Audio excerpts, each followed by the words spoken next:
अच्छा गाइस, कल जो कहानी मैंने आप लोगों के साथ शेयर की थी, मैं उम्मीद करता हूँ वो कहानी आपको पसंद आई होगी।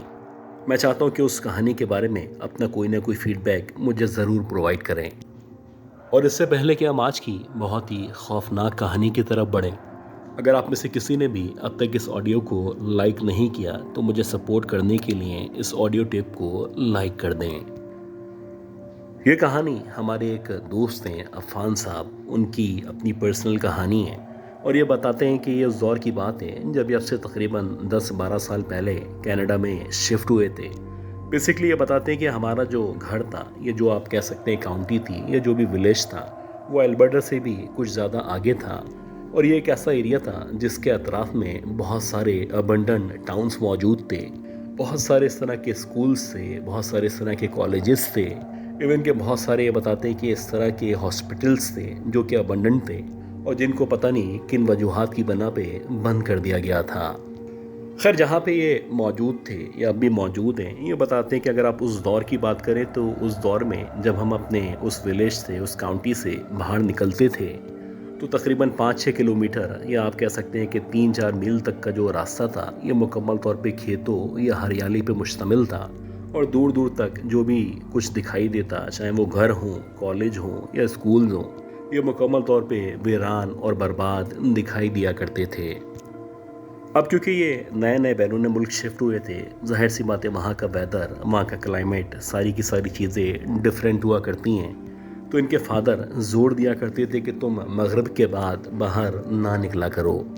कोशिश करो जितनी भी गैदरिंग्स हैं, जो भी काम हैं, जो भी आउटिंग्स हैं, वो मगरिब से पहले पहले या सर्दी शुरू होने से पहले पहले ख़त्म कर लो।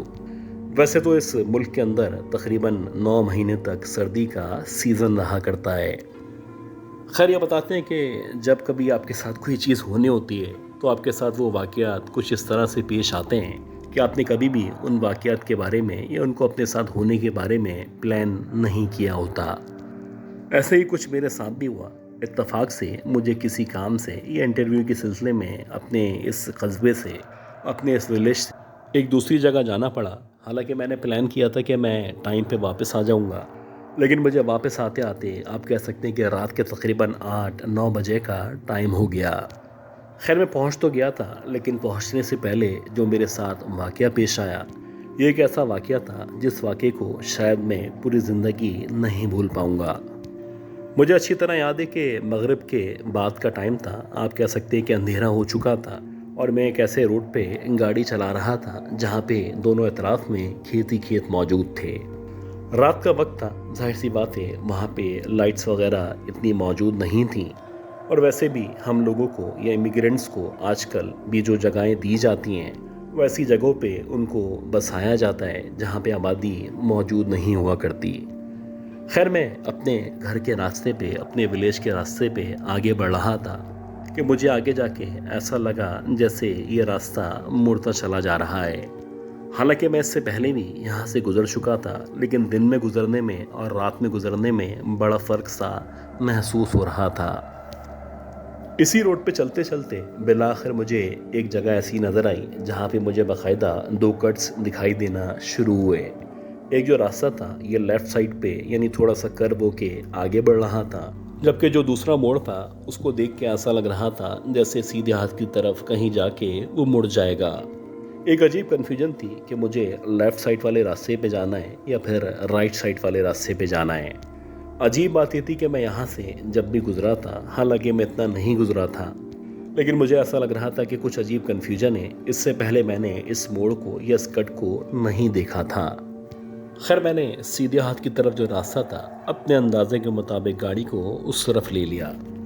आप यकीन करें कि 10-12 मिनट तक मुसलसल गाड़ी आगे बढ़ती चली गई। और आप यकीन करें कि ये जो रास्ता था, जिस रूट पे मैं मौजूद था, जैसे जैसे मैं आगे बढ़ रहा था ऐसा लग रहा था मैं मज़ीद जंगलों या खाइयों की तरफ बढ़ता चला जा रहा हूँ। मुझे कभी ऐसा लगता मेरे अतराफ़ में पहाड़ या खाइयाँ मौजूद हैं। कभी ऐसा लगता कि मेरे अतराफ़ में दरख्त हैं और मैं एक ऐसी जगह पे या एक ढलान की तरफ आगे जा रहा हूँ। इत्तफाक से ना ही कोई बोर्ड नज़र आ रहा था, ना ही कोई इशारा था। एक अजीब कन्फ्यूजन थी, मैं खुद समझ नहीं पा रहा था कि मेरे साथ हो क्या रहा है। अजीब बात ये थी कि जब से मैंने गाड़ी को इस मोड़ पे या स्टैंड पे घुमाया था, मुझे दूर दूर तक ना ही कोई गाड़ी दिखाई दे रही थी, ना ही किसी भी किस्म के लोगों का या आबादी का किसी भी किस्म का कोई आसरा नज़र आ रहा था।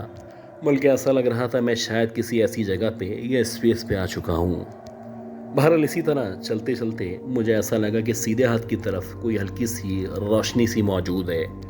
जैसे कि आप लोगों ने जब इंटरनेशनली ख़ास तौर पे यूरोप वगैरह में सफ़र किया हो, तो जब आप ऐसे लॉन्ग रूट्स पे हाईवेज़ पे मौजूद होते हैं, तो वहाँ पे छोटे छोटे कमरे हाईवे के साथ बने होते हैं, जहाँ पे आमतौर पे वॉशरूम वगैरह की सहूलत मौजूद हुआ करती है।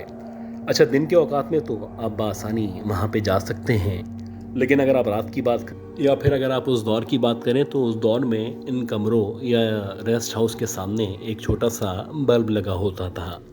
अब मुझे भी ऐसी लग रहा था जैसे ये जो बल्ब है ये उसी जगह की निशानी है। खैर, हो सकता है कि मैं वहाँ पे पहुँचूँ, कोई ना कोई अल्लाह का बंदा दिखाई दे और वो मुझे सही रास्ता गाइड कर सके। क्योंकि बात ये थी कि रात बढ़ती चली जा रही थी और अब मुझे यकीन था कि जैसे जैसे रात गुजरेगी या बढ़ेगी, मेरे वालिद साहब मज़ीद परेशान हो जाएंगे।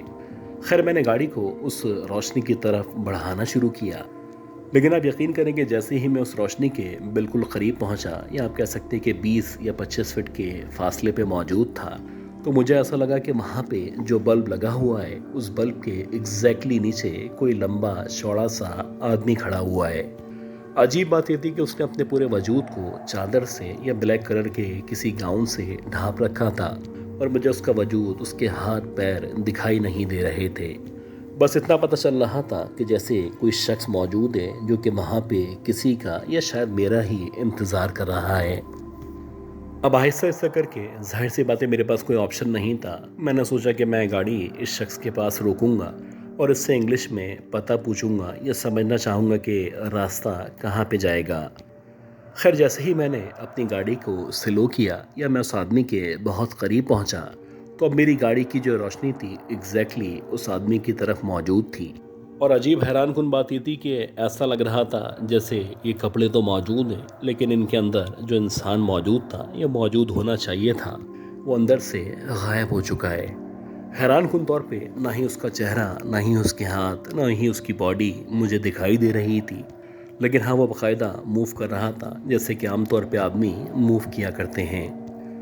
एक अजीब सूरत हाल थी और मेरी समझ नहीं आ रहा था कि ये आदमी, ना ही इसका मुझे मुंह, आंखें, कोई भी हिस्सा दिखाई दे रहा है, लेकिन ये वैसे ही मूव कर रहा है या वैसे ही रिएक्ट कर रहा है जैसे कि कोई इंसान किया करता है। खैर, अल्लाह जानते हैं कि मैंने जैसे तैसे अपनी गाड़ी को आयतल कुर्सी पढ़ते पढ़ते वहाँ से आगे बढ़ाना शुरू किया है। और जैसे ही मैंने अपनी गाड़ी को आगे बढ़ाना शुरू किया है, तो उस आदमी ने बाकायदा मेरे पीछे मेरी गाड़ी को फॉलो करना शुरू कर दिया था। हालांकि अब तक मुझे उसका चेहरा, उसकी आंखें, उसका हाथ कुछ भी नहीं दिखाई दिया था, लेकिन हाँ, एक वजूद सा था जो मुसलसल मुझे फॉलो कर रहा था। आप यकीन करें कि 15 मिनट तक मुसलसल मैंने गाड़ी को दौड़ाया है और जितनी कुरानी आयत, सूरतें मुझे आया करती थी, मैं उनकी तिलावत कर रहा था। खैर, 15 मिनट के बाद बिलाखिर मैं वापस उसी रोड के ऊपर आ गया जिस रोड से मैं गलत रोड पे दाखिल हो गया था। अब मैंने सुकून का सांस लिया और आहिस्ता आहिस्ता करके लेट नाइट ही सही अपने घर वापस पहुंच गया। लेकिन आज भी जब मैं इस वाक़े को याद करता हूँ, तो ना सिर्फ मेरे रोंगटे खड़े हो जाते हैं, बल्कि मुझे यकीन हो जाता है कि इस तरह के वीरानों में, सुनसान जगहों पे या इस तरह के एरियाज़ में इस तरह की मखलूक़ात आपको ज़रूर दिखाई देती हैं।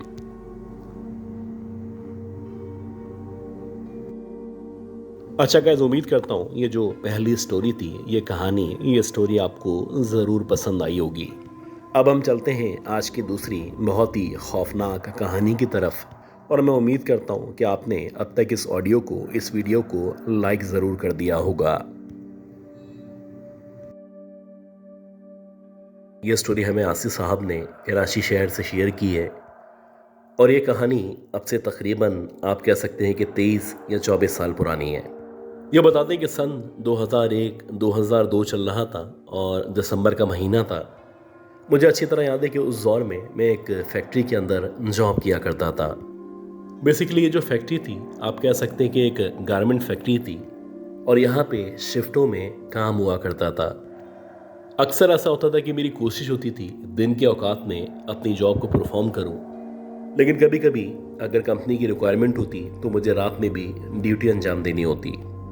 तो वैसे ही मुझे अच्छी तरह याद है कि जब मैंने शाम के 6 बजे अपनी ड्यूटी को ख़त्म किया तो जो हमारा सुपरवाइज़र था वो मेरे पास आया। उसने मुझसे रिक्वेस्ट की कि अगर हो सकता है तो तुम 6 घंटे मज़ीद ड्यूटी कर लो। अगर तुम 6 घंटे ड्यूटी कर लोगे तो तुम्हें उसके बदले 1 दिन की तनख्वाह मिलेगी। अब जाहिर सी बात है, हमारे घर के जो हालात थे वो बहुत ज़्यादा ख़राब थे, तो मेरे लिए ये एक अपॉर्चुनिटी थी कि मैं एक्स्ट्रा काम करके यानी 6 घंटे काम करके 1 दिन के पैसे हासिल कर लूँ। खैर, मैं अपने काम में बिज़ी हो गया और मुझे अच्छी तरह याद है कि रात को तकरीबन 12 साढ़े 12 बजे जब मैं अपनी फैक्ट्री से घर के लिए रवाना हुआ तो जहाँ पे मेरी फैक्ट्री मौजूद थी वहाँ से तकरीबन 20 या 25 मिनट के फासले पे हमारा घर मौजूद था। अजीब बात यह थी कि ये जो रास्ता था ये मुकम्मल तौर पे एक ऐसा रास्ता था कि जिस रास्ते में पहले एक क्रिकेट ग्राउंड आया करता था, क्रिकेट ग्राउंड के बाद एक हॉकी ग्राउंड मौजूद था और उसको क्रॉस करके हमारा घर सामने मौजूद था। हालांकि जो मेरी अम्मी थी वो मुझे मना किया करती थी कि रात के औकात में इस ग्राउंड की तरफ से आने से परहेज़ किया करो, कोशिश किया करो कि रात में जब तुम वापस आ रहे हो तो ये जो रोड वाला रास्ता है, जो कि ज़रा लंबा रास्ता है, वहाँ से आया करो। खैर, जब मैं अपने ऑफिस से निकला तो मुझे अच्छी तरह याद है कि मुझे वॉशरूम जाने की जल्दी थी, तो मैंने सोचा कि ये जो रास्ता है यानी ये जो ग्राउंड वाला रास्ता है, इस रास्ते से होता हुआ सीधा अपने घर की तरफ बढ़ता चला जाता हूँ। अजीब बात ये थी कि जो ग्राउंड था या ये दोनों जो ग्राउंड थे, इनके शुरू होने से पहले बहुत ज़्यादा कचरा पड़ा होता था और आमतौर पे मोहल्ले के जो लोग थे इस जगह यानी जहाँ पे ग्राउंड का आप कह सकते हैं कि दरवाज़ा मौजूद था, उस दरवाजे से पहले कचरा फेंका करते थे। अब जैसे ही मैंने उस कचरे को क्रॉस किया और क्रॉस करने के बाद जब मैं ग्राउंड के अंदर दाखिल हुआ तो एक लम्हे के लिए मुझे ऐसा लगा जैसे मुझे बच्चों की खेलने की आवाज़ आना शुरू हुई है। ये जो आवाज़ थी ये इतने करीब से आ रही थी कि क्लियरली पता चल रहा था कोई ना कोई बच्चा या बच्चे ग्राउंड के अंदर ज़रूर मौजूद हैं। खैर, पहले मैंने नॉर्मल लिया और मैं इन आवाज़ों को सुनता हुआ आगे बढ़ता चला गया। मुझे अच्छी तरह याद है कि जैसे जैसे मैं आगे बढ़ रहा था यानी मैं तकरीबन आधे ग्राउंड तक पहुंच चुका था तो मुझे ऐसा लगा कि मेरे लेफ़्ट साइड से यानी जहां पे ग्राउंड के साथ साथ एक दीवार चल रही है, उस दीवार के ऊपर से किसी ने एकदम से मुझे पुकारा है। ऐसा लग रहा था जैसे किसी बच्चे ने बाकायदा मेरा नाम लिया है और नाम लेने के बाद मुझे कहा है कि यहाँ पर रुक जाओ। खैर, मैंने इस बात पे, इस आवाज़ पे बिल्कुल गौर नहीं किया और मैं आगे बढ़ता चला गया। मुझे अच्छी तरह याद है कि मैं मुश्किल से 10 या 12 कदम मज़ीद चलाऊंगा। अब मुझे ऐसा लगा किसी ने बाकायदा मेरे बाप के नाम के साथ मेरा नाम पुकारा है, जैसे कि आमतौर पे जब मैं स्कूल के अंदर पढ़ा करता था तो मेरी टीचर मेरे नाम के साथ मेरे फादर का नाम लिया करती थी। अब जैसे ही किसी ने मेरे बाप के नाम के हमरा मेरा नाम पुकारा तो इमोशनली मैं एकदम से रुका और रुकने के बाद मैंने आहिस्ता आहिस्ता अपने लेफ़्ट साइड पे देखना शुरू किया। मैं देखना चाहता था कि आखिर कौन है जो बाकायदा मुझे मेरे बाप के नाम के हमरा जाना करता है। जैसे ही मैंने लेफ़्ट साइड पे देखा तो मैंने देखा कि ये जो दीवार है, इस दीवार के ऊपर एक बच्चा जिसकी मुश्किल से 9 या 10 साल की उम्र होगी वो बैठा हुआ है। अजीब बात यह थी कि उसका जो चेहरा था कुछ अजीब तरीके से लंबा पतला सा चेहरा था और इस अंधेरे में भी वाज़ेह तौर पे उसकी जो आंखें थीं या उसकी जो आई बॉल्स थीं वो मुकम्मल तौर पे सफ़ेद हुई हुई थीं। मैंने देखा कि यह बच्चा ना सिर्फ दीवार के ऊपर बैठा हुआ है बल्कि कुछ इस तरह से दीवार के ऊपर बैठा हुआ है कि इसके पाँव बाकायदा नीचे लटके हुए हैं। सबसे हैरानकुन बात यह थी कि इस बच्चे के जो पाँव थे वो इस कदर लंबे थे कि दीवार पे बैठे होने के बावजूद इसके पाँव न सिर्फ ज़मीन को छू रहे थे बल्कि आप मुख्तसरन ये कह सकते हैं कि उसकी जो जिसामत थी वो बहुत ही मुख्तलिफ थी। एक लम्हे के लिए मेरी समझ ही नहीं आया कि मैं क्या करूं, लेकिन जैसे ही मेरे जहन ने, मेरे दिमाग ने काम करना शुरू किया और मुझे अंदाज़ा हुआ कि ये जो बच्चा मेरे सामने मौजूद है ये किसी भी तौर इंसान का बच्चा नहीं है, मैंने एकदम से वहाँ से आगे की तरफ चलना शुरू किया। पहले मैंने अपनी रफ्तार को तेज़ी के साथ बढ़ाना शुरू किया और एकदम से मुझे लगा जैसे वो जो बच्चा जो कि दीवार के ऊपर बैठा हुआ था उसने एकदम से नीचे की तरफ जंप मारी है। अब जैसे ही मुझे उसके कूदने की आवाज़ सुनाई दी तो मैंने एकदम से भागना शुरू कर दिया।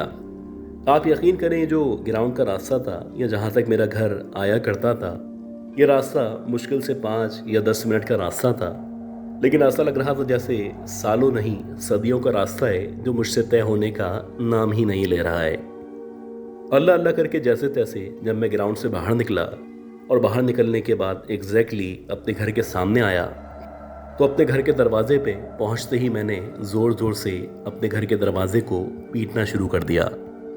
अल्लाह का शुक्र है कि मेरी मदर मेरा इंतज़ार कर रही थी, और जैसे ही मैंने ज़ोर ज़ोर से दरवाजे को पीटना शुरू किया तो बिलाखिर मेरी जो मदर थी वो एकदम से बाहर निकल आईं। मैं फ़ौरन से अंदर गया। अंदर जाने के बाद मैंने दरवाजे को अंदर से लॉक किया और मैंने जैसे तैसे हाँफते काँपते अपनी मदर को यह सारा का सारा वाक़या बताया।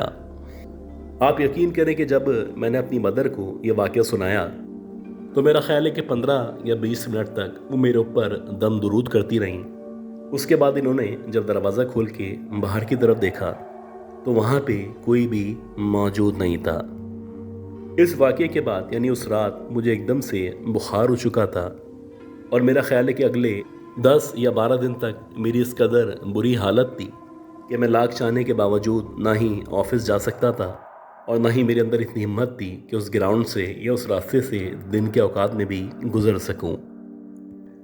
आज भी वहाँ पे वैसे ही ये ग्राउंड मौजूद है, आज भी वहाँ पे वैसे ही कचरा पड़ा होता है, और आज भी मेरे अंदर इतनी हिम्मत मौजूद नहीं है कि मगरिब होने के बाद ख़ास तौर पे रात के औकात में मैं वहाँ से गुज़र सकूं। मेरे साथ साथ बहुत सारे लोगों ने भी वहाँ पे अक्सर एक बच्चे को रात के औकात में घूमते फिरते देखा है। कुछ लोग कहा करते हैं कि ये जिन्नात का बच्चा है, कुछ लोगों का ये मानना है बेसिकली ये एक छलावा है जो रात के औकात में लोगों को डराने की कोशिश किया करता है।